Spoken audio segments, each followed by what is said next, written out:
Sarah walked into that family dinner with hope in her heart. Within minutes, they shattered it. They told her to leave. They told her she didn't belong. But what they didn't know was that the man they'd been trying to impress all night had already decided she was the only one worth keeping. This is her story. My name is Sarah. I'm a nurse. I've spent the last 8 years working double shifts, caring for people I'll never meet again, people who needed me in their darkest moments. I've held the hands of dying patients. I've delivered news that shattered families. I've seen humanity at its most vulnerable, and I've learned that kindness is the only currency that actually matters. But that night, nobody seemed to believe in that currency anymore. Let me take you back to a cold December evening. The kind of evening where snow falls softly on the ground and everything feels like it should be magical. Christmas was 3 days away. My daughter Lily was 8 years old. She had her mother's smile and her own kind of wisdom, the kind that kids have before the world teaches them to doubt themselves. We lived in a small apartment on the edge of the city. It wasn't much, but it was ours. We had each other and we had love, and I genuinely believed that was enough. My brother Vincent called me that Tuesday afternoon. He sounded excited in a way I hadn't heard in years. He told me he was getting married. Not just married, but married into money. Real money. The kind of money that changes how people look at you on the street. He invited me to the engagement dinner. He called it the family gathering. He told me there would be important people there. He said it carefully, like each word was measured. "Someone important is coming," he said. "A business associate. Be on your best behavior." I remember feeling this flutter in my chest. Not excitement exactly, but something close to it. A desperate kind of hope. You see, I'd spent my whole life feeling like I was on the outside looking in. Like my struggles, my single motherhood, my modest life. Like these things made me less than.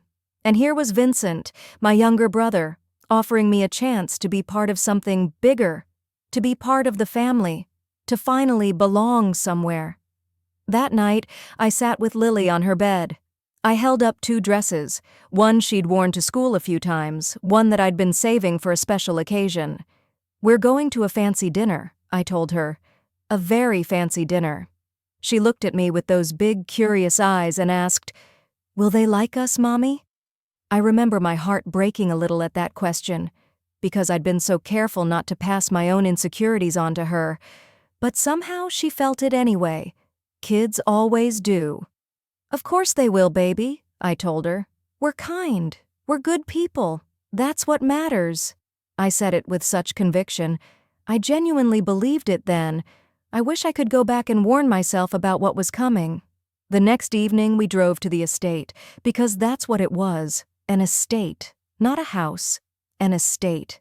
It sat on acres of carefully manicured land, all white stone and enormous windows, with lights strung across the front like something out of a magazine. Lily pressed her face against the car window. "It's so big, Mommy," she whispered. My hands felt sweaty on the steering wheel. We pulled up the circular driveway in our 10-year-old sedan. I could feel the judgment before we even stepped out of the car.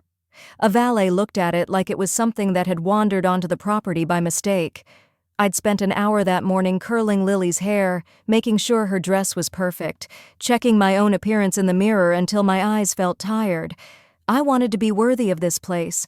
I wanted them to see us and think, yes, these are people we want to know. The matriarch of the family was named Victoria. She was tall and thin in the way that money makes possible, with blonde hair pulled back so tightly it seemed to stretch her face into a permanent expression of disappointment. She greeted us at the door with a smile that didn't reach her eyes. "Oh, here's Vincent's sister," she said, like she'd just remembered I existed. How quaint. That word. Quaint. It means small and old-fashioned and basically worthless. The dining room was enormous. Crystal chandeliers hung from the ceiling. The table could have seated 20 people, but only 12 of us were there. I sat between a woman who owned several boutiques and a man who worked in finance. They talked about vacations in places I couldn't pronounce. They discussed art investments and second homes. Lily sat quietly beside me, her small hands in her lap. occasionally sipping water from a glass that seemed impossibly large. Then came the moment that changed everything. We were halfway through the main course. The conversation had turned to holiday plans. Someone asked Lily what she was most excited about for Christmas. She looked at me, seeking permission, and I nodded. "I'm excited to spend time with my mommy," she said softly. "And maybe we'll go to the beach." Mommy says the beach is pretty in winter. It was innocent. It was pure. It was everything a child should say. Victoria's friend, a woman with sharp features and sharper judgment, laughed. Actually laughed. "The beach? Where do you usually vacation?" she asked, like she couldn't quite process the idea of beaches being a luxury for people like us. I told her the truth. I told her about the local beach, 20 minutes from our apartment, where we'd spend an afternoon building sandcastles and eating ice cream, where Lily laughed until her whole body shook. The table went quiet for a moment. Then someone made a joke about it. Everyone laughed, but it wasn't kind laughter. It was the laughter of people who'd decided we were entertainment. That's when Lily knocked over her juice. It wasn't her fault. The glass was positioned at an odd angle, and she reached for the water pitcher and her elbow caught it. The juice, just a child's accident, spilled onto the white tablecloth. It spread like a small stain of shame. Lily's face went pale. "I'm sorry," she whispered. "I'm so sorry." Victoria stood up so fast her chair scraped against the marble floor with a horrible sound. She looked at the stain like Lily had committed a crime. "I don't think this is working," she said. Her voice was cold, colder than any voice I'd heard before. "This child clearly doesn't belong at this table, and neither do you." She turned to me, and I saw pure disdain in her eyes. "There's a diner down the road. Why don't you take your daughter there instead?" The silence was deafening. Vincent opened his mouth. I watched him. I waited for him to stand up for us, to say something, to do something. But he just looked at his plate. He couldn't even look at me. I felt something break inside my chest, but I refused to let it show. I stood up slowly. I took Lily's small hand in mine. My voice didn't shake when I spoke, even though everything inside me was shattering. "Come on, sweetheart. Let's go." As we walked toward the door, I could feel every eye on us. I could feel their judgment like a physical weight. Lily was crying silently, tears running down her cheeks, whispering apologies over and over. "Mommy, I'm sorry. I didn't mean to. I'm sorry." And I knelt down right there in that hallway, and I held her face in my hands, and I told her the most important thing I could tell her in that moment. "This is not your fault, baby. Do you hear me? This is not your fault. This is not about you being bad or wrong. This is about them not being able to see how wonderful you are, and that's their loss. That's their shame, not yours." We were almost to the door when I heard it. The sound of another car arriving. Someone important, clearly, based on the way the air in the room seemed to shift. A man walked past us as we were leaving. He was tall, probably in his late 60s, with silver hair and the kind of presence that makes people sit up straighter. He wore his suit like it was part of his skin, like he'd been born into that kind of authority. He looked at us, really looked at us, and I saw something flash across his face, recognition maybe, or understanding. But we kept walking. We left that mansion behind. We drove to the diner Victoria had so mockingly mentioned. Lily had hot chocolate with extra marshmallows. I had coffee that tasted like punishment, and we didn't talk about what had happened. We just sat there, a mother and daughter, trying to convince ourselves that we were enough. That night, I cried after Lily fell asleep. I sat on our kitchen counter in our tiny apartment, and I let myself feel everything I'd been holding back. The anger, the humiliation, the terrible, crushing sense that I would never be good enough. That Lily would never be good enough. That we were always going to be on the outside looking in. I didn't know that at that exact moment, miles away, the universe was already working to balance the scales. That man who passed us in the hallway, his name was Victor Hartley. He was one of the wealthiest self-made billionaires in the country. He'd built an empire in real estate and hospitality from nothing. He'd spent his entire life climbing, achieving, proving himself to a world that constantly tried to diminish him.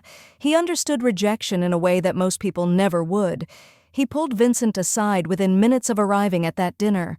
I learned this later, when everything came out. Victor asked who we were. Vincent, embarrassed and ashamed, explained the situation. He told Victor about me. He told Victor that I'd basically raised him after our father died, that I'd put myself through nursing school while caring for him, that I was one of the strongest people he knew. Victor listened. Then he did something that changed our entire lives. He left the dinner, he contacted Vincent's fiancée to get my address, and he showed up at our apartment building the next evening, just as Lily was getting ready for bed. I was shocked when the doorbell rang. I wasn't expecting anyone. When I opened the door and saw him standing there in his perfect suit, I thought maybe I'd done something wrong at the hospital. I thought maybe he was a patient's family member coming to yell at me about something. But then he introduced himself, and my mind couldn't quite process what was happening. "I saw what happened last night," he said. His voice was direct but not unkind. "I want to help." I almost closed the door. I thought he was going to offer me charity. I thought he was going to hand me money like I was some kind of charity case. But that wasn't what he wanted at all. Victor explained that he was establishing a charitable foundation. It would focus on helping underprivileged families, single mothers, children who'd been overlooked by the system. He needed someone to run it, someone with integrity, someone who understood struggle, someone who cared about people. He was offering me the position. The salary was $150,000 a year, full benefits, flexibility to raise my daughter, and he'd cover Lily's education at the private school of our choice. I stood there in my doorway, not quite believing what I was hearing. "Why?" I asked him. "Why would you do this for us? You don't even know us." He looked at me for a long moment. Then he said something I'll never forget. "I know your family better than you think. I know that you raised your brother alone after losing your father. I know that your daughter spilled juice and said she was sorry, even though it wasn't her fault. I know that you held her hand and walked out with dignity when they tried to break you. That's integrity. That's the kind of person I want in my foundation." But there was more to it than that. I'd learn later that Victor had been estranged from his own family for decades, that he'd built his entire empire to prove something to people who'd never been proud of him, that he'd spent his whole life surrounded by wealth but completely alone. And when he saw us, a mother and daughter, clinging to each other, maintaining grace in the face of cruelty, he saw something he'd been looking for his entire life. I accepted the job.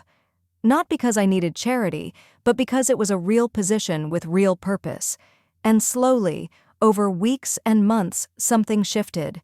Victor became more than my employer. He became a mentor. He became a friend. And gradually, so gradually I didn't even notice it happening, he became family. He'd pick Lily up from school sometimes. They'd go get ice cream. He'd help her with her homework. He'd sit in our small living room and tell stories about his life, about his mistakes, about all the ways he'd let fear drive his decisions. He was lonely in a way that only billionaires can be, surrounded by everything but having nothing that mattered. Months passed, then a year, then 2 years. Victor's health started to decline, not dramatically but noticeably. He was older than he looked, probably in his early 70s, and life was catching up with him. One evening, Lily called him Grandpa Victor. She said it without thinking about it, the way children do when something feels natural and true. He didn't correct her, he just smiled, and I'd never seen him smile like that before, like he'd finally found what he'd been searching for his entire life. That's when he called his lawyers. He established me as the trustee of his entire estate. He drew up papers making Lily his legal heir and primary beneficiary. He sat us down in his study and he told us something that I'll carry with me forever. "I spent my whole life building an empire," he said. "Buildings and hotels and properties and investments. I thought that was legacy. I thought that was what mattered. But I realized too late that legacy isn't about money. Legacy is about family. It's about people who love you, and you two, you gave me that. You made me part of something real." I cried. Lily cried. Victor cried. And for the first time in my life, I felt like I truly belonged somewhere. Victor passed away peacefully in his sleep about 6 months later. He was ready. He'd made his peace with his life because he'd finally found meaning in it. The will was read on a gray January morning. The news broke within hours. Self-made billionaire Victor Hartley's $2.8 billion estate goes to Nurse and her daughter. The media went absolutely insane. News outlets ran the story for weeks. From rejection to riches, they called it. Billionaire's surprise heirs. Victoria tried to contest the will. Her lawyers argued that Victor had been unduly influenced, that he wasn't in his right mind. But Victor's documentation was meticulous. His reasoning was clear. His love for us was written in every legal document, every decision, every choice. Victoria lost. She lost everything. And the family that had rejected us sat in their mansion, watching the woman they'd tried to destroy inherit more wealth than they could have accumulated in 10 lifetimes. But here's the thing about karma that I've learned. It's not about revenge. Karma isn't the universe punishing people. It's the universe showing you what you put out into the world. They rejected kindness. The universe gave them loneliness. They tried to destroy grace. The universe gave them shame. I chose to be kind in the face of cruelty. The universe gave me family. I could have been angry. I could have used that money to make their lives miserable. I could have cut them off completely. I could have done 1,000 petty things to make them feel the pain they'd caused us. But I didn't. Because Lily was watching. Because I wanted her to grow up understanding that your character isn't defined by how people treat you. Your character is defined by how you treat people in return. I continued working as a nurse. By choice. I expanded Victor's charitable foundation, and it became my life's work. We used the money to build shelters for homeless families, to fund scholarships for underprivileged kids, to create programs that helped single mothers go back to school. We used it to make the world a little bit kinder. And Lily? She grew up with both privilege and purpose. She understands that having everything means nothing if you're not using it to help someone else. The only time we saw Victoria after that was when I went to visit her. Yes, I actually did that. I brought her flowers. She answered the door of that beautiful mansion alone. Her daughter had moved away. Her son had cut contact.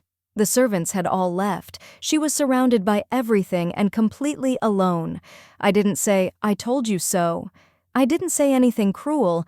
I just told her that I forgave her, that I hoped she'd find peace, and I meant it, because holding on to anger would have poisoned me, and I refused to let what she did to us define who I became. That's the real lesson here. Not that karma is revenge. Karma is the universe rewarding you for who you choose to be, even when nobody's watching, even when it would be easier to be bitter, even when you have every right to be angry. I kept my dignity in that hallway when they tried to break me. My daughter learned that her worth wasn't determined by other people's judgment, and somehow the universe paid attention. It noticed, and it gave us a life we never could have imagined. This is a true story. This is what happened to me and my daughter. And if you're watching this and you're going through something similar, if you're being rejected, if you're being judged, if you're feeling like you don't belong, I want you to know something. Your character is your currency. Never let anyone convince you otherwise.